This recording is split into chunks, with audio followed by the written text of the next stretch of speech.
11 yaşına kadar Gecekondu'da büyüdüm ben. İçinde bulunduğumuz dönemlerde sadece bizler değil, etrafımız da böyle zorluk içerisinde büyümüştü. Belki de o zorluklar bizi bir yerlere doğru attı. İnsanların zorluklar içerisinde hissetmeleri bir takım şeyleri başarmalarına sebep oluyor. Zorlukların içerisinden gelip bir şeyleri öğrenme, bir şeyleri başarma hissiyatı önemli bizim için. Eğer siz aklınıza koyuyorsanız bir şey, sonuna kadar gideceksiniz. Kısmi başarısızlıklar olabilir, problemler yaşayabilirsiniz. Bu maddi olabilir, manevi olabilir, alışılmalık olabilir. Yani o inişleri, çıkışlarıyla, başarılarıyla, başarısızlıklarıyla size mutluluk getiriyor hayat.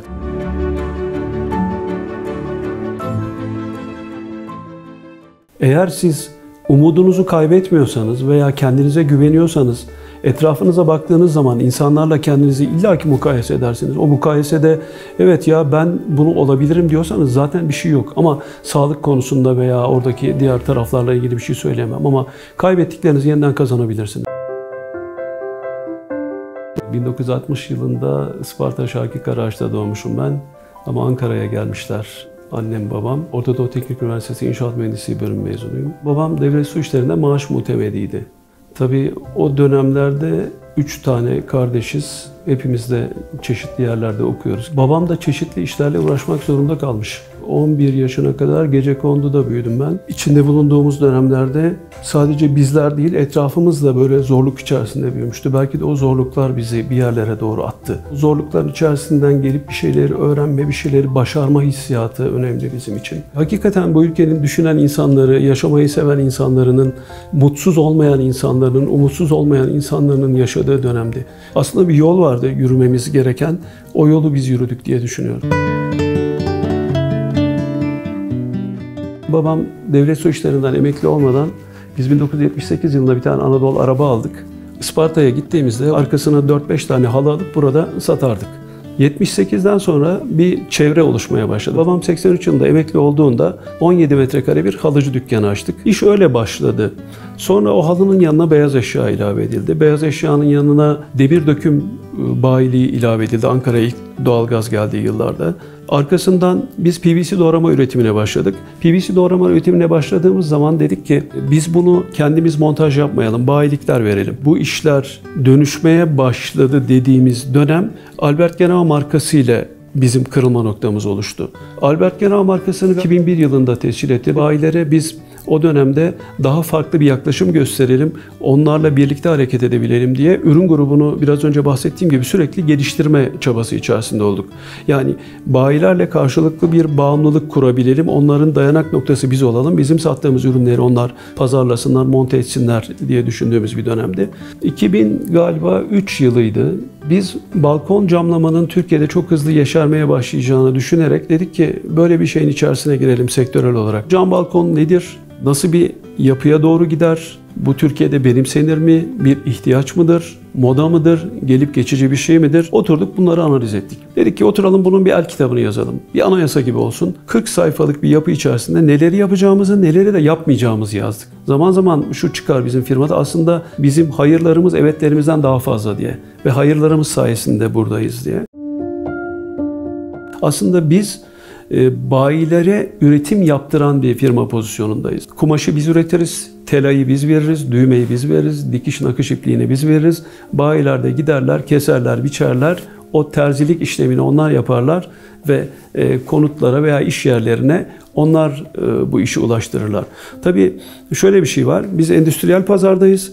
Karlılıklarımız küçük küçük ama çok sayıda bayiye, çok sayıda merkeze ulaştırdığımız yapı bize o küçük karlılıklardan belirli bir geliri sağlıyor. Yani bunu bir nevi franchise olarak düşünebiliriz. Bunu biz Türkiye'de oturttuk. Ama son 3 yıl, 4 yıldır da yurt dışında oturtmaya çalışıyoruz. Tabii bazı ülkeler var, bunlar hızlanmış. Mesela Şili çok önemli bir pazar haline geldi. Veya Brezilya önemli bir pazar. Veya İsrail gerçekten çok önemli bir pazar. 60'ın üzerinde ama şu an ben ülke sayısını say deseniz sayamam. Almanlara, İtalyanlara, İspanyollara bunları satmak bizim için önemli. Kuvvetli olduğumuz pazarlardan bir tanesi de İspanya pazarı. İspanya'ya gittiğimizde derler ki siz İtalyan mısınız? İtalya'ya gittiğimiz zaman Alman mısınız derler. Bir Türk markasını temsil etmeniz ve bu ülkelere ihracat yapabilmeniz aslında bu ülkenin kabiliyetini gösteriyor. Benim rahmetli anneannemin bir sözü vardı. Ben 60 yaşını aştım. Derdi ki o yaşlılığında oğlum Bizim bu saatten sonra yediğimiz eksilmez, giydiğimiz eskimez. Benim de yaşam standardımı veya yapımı bu saatten sonra değiştirecek bir şeyim yok. Bizden sonra gelecek kuşaklara veya şu andaki gençlere biz kendi kendimize göre doğru örnek olabilirsek bundan sonra yapacağımız şeyler başarı örnekleri. Yani eğer hayalleriniz olmazsa statik bir şekilde gidecek olursunuz. Rutin bir hayatı ben hayatım boyunca sevmedim. Mutlaka değişkenlikler olmalı. Bu illaki başarı olacak değil. Zaman zaman başarısızlıklar da olur. O başarısızlıklara dönüp evet nerede yanlış yapmıştık dersiniz. Onları oturur irdelersiniz. Ha evet şu hatamız şuydu dersiniz. Tekrar kaldığınız yerden devam edersiniz. Şimdi aslında hayallerimizde şu vardı. Benim dedem, annemin babası, teyzemler Almanya'daydı. Oraya yanlış hatırlamıyorsam 74-75 yıllarında gittiler. Tabii ben o dönemde 15 yaşında bir gencim. Almanya'yı tarif ederken bambaşka bir ülke. Almanları tarif ederken insanüstü bir varlıkmış gibi geldiler burada anlattılar bir ay kaldıkları sürede. Dedim ki ya peki tamam da neden biz böyle yapamıyoruz? Yani bizim burada eksiğimiz nedir diye o çocukluk dönemlerinde, gençlik dönemlerinde hep düşünmüşümdür. Yani onların bizden üstünlükleri neler? Neden bizde işler böyle gitmiyor? Neden biz oraya özeniyoruz veya özenti haline geliyoruz diye. Yani şöyle yorumluyorum ben. Oralarda her şey kurallar içerisinde hareket ediyor. Siz de o kurallara uygun hareket ettiğiniz zaman sistemi çözüyorsunuz, gidiyorsunuz. Fakat bizim ülkemizde kurallar varsa bile çok hızlı aşılabiliyor, değişebiliyor. Siz kendi yolunuzu kendiniz açmak zorundasınız. O hayaller oralarda başladı. Yani bir Türk markasını acaba biz oluşturabilir miyiz ve bunu dünyaya kabul ettirebilir miyiz? Benim o dönemlerdeki hayallerimdi. Hatta ticaret yapmazken bile ortaokulda şimdi siz söylediğinizi hatırlıyorum. Ben logo çizerdim. Bu logolar aslında hiç bilinen bir şey değildi. Diyelim ki bir giyim markasının logosunu tasarlardım, oraya koyardım. Veya işte bir seramik markası logosu tasarlardım, bir halı markası logosu tasarlardım, oraya koyardım. Yani öyle bir heves vardı. Belki de tasarım hevesiydi veya o hayallerin gerçeğe dönüşmesi o logolardan da başlayarak geliyor olabilir. Eğer siz aklınıza koyuyorsanız bir şeyi sonuna kadar gideceksiniz. Kısmi başarısızlıklar olabilir, problemler yaşayabilirsiniz. Bu maddi olabilir, manevi olabilir, alışılmalık olabilir. Zaten hayatın belki de iyi tarafı burası. Yani statik giden bir hayat olsaydı ben ne kadar mutlu olabilirdim diye düşünüyorum. Ben mutlu olamazdım. Yani o inişleri, çıkışlarıyla, başarılarıyla, başarısızlıklarıyla size mutluluk getiriyor hayat. Dikiz aynasına bakarak da biz ileri gidemeyiz. Yani önümüzdeki yol var.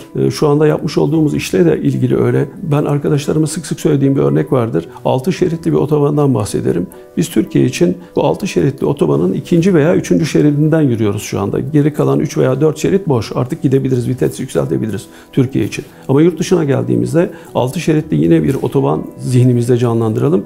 Biz otobandan değil, yandaki banketten yürüyor pozisyondayız şu anda. Hakikaten önümüz çok açık ve yapabileceğimiz çok şey var. Yani biz arkadaşlarımıza çalışma arkadaşları olarak bakarız ve yatay düzlemdeyiz. Herhangi bir hiyerarşi yoktur. Hatta şöyle bir şey var. Bizim senede bir yapmış olduğumuz sessiz toplantı var. Bu sessiz toplantı ne demek? Şirketin yönetim kadrosu bir masa etrafında toplanır. Bütün çalışan arkadaşlarımız birebir gelirler. O yıl şirketle ilgili eleştirilerini hiçbir ağzımızı açmadan biz dinleriz. Çıkarabileceğimiz dersler vardır. Bazıları olumludur, bazıları olumsuzdur.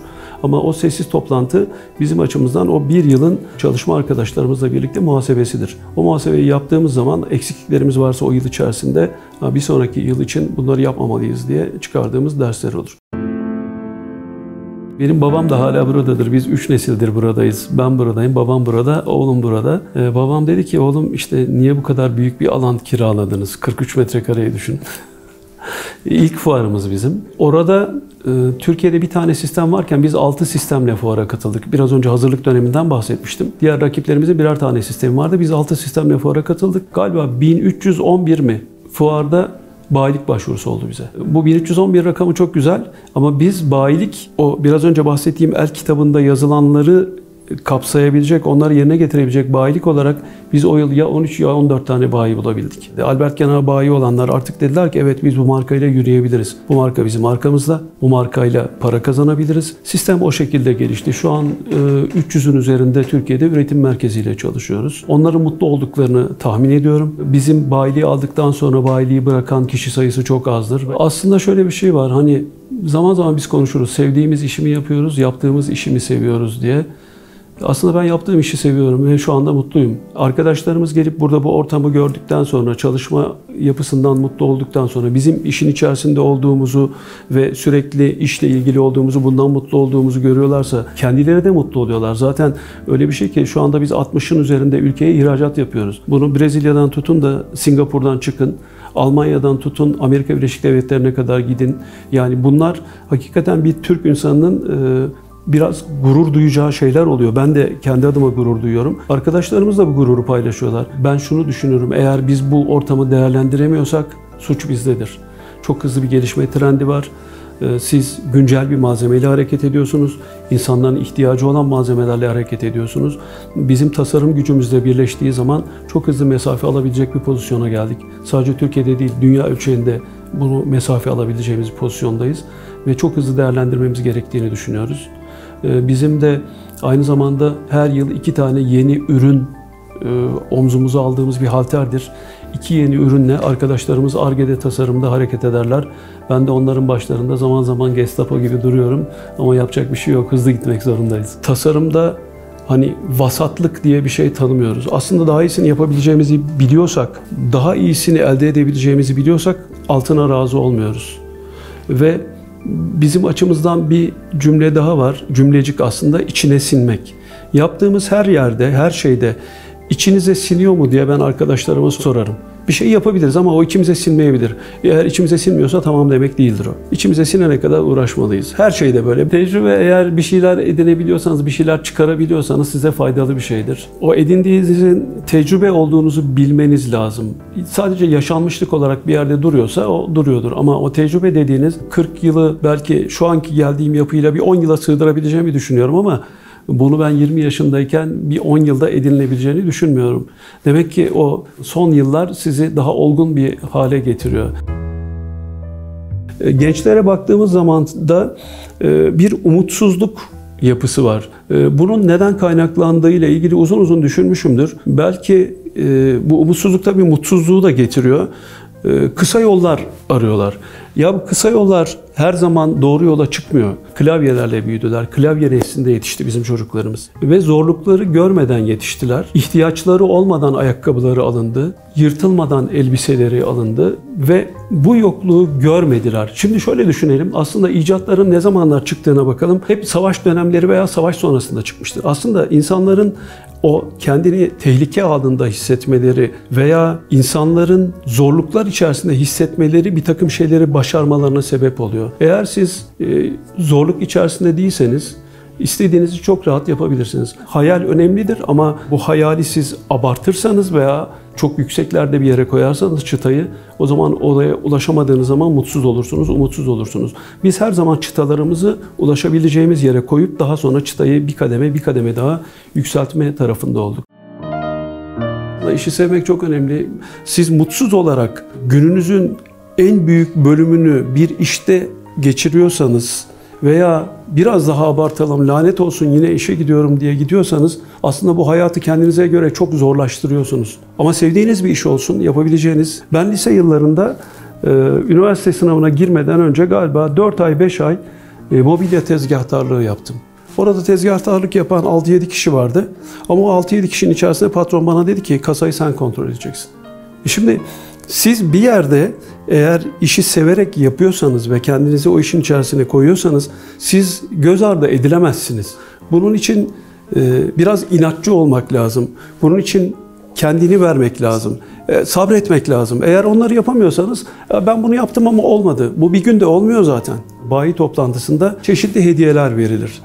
Hediye kutusunu açtım, baktım, Allah bu nedir derken bir tane ayna çıktı. Aslında ayna şu demekti. Siz aynaya bakın, bizi eleştiriyorsunuz ama kendinize bakın, kendi hatalarınızı görün, kendi hatalarınızı düzeltin. Biz aslında hatalarla yüzleşmeyi ve onlar için çözüm bulmayı çok seviyor değiliz. Bize kestirme yolları olacak, hızlı yollar olacak, çok ani para kazanacağız, çok ani ünümüz, şanımız, şöhretimiz olacak ama bunların hepsi bir anda olmuyor. Veyahut da nasıl söyleyelim, bir laf var, parayla gelen parayla gider diye. Siz parayı bir amaç olarak görüyorsanız orada çok ciddi zorluklar sizi bekliyor. Biraz önce konuştuk. Zaten eğer bir şeyi doğru yapıyorsanız para buna eşlik ediyor ve amacınıza daha sonra araç oluyor.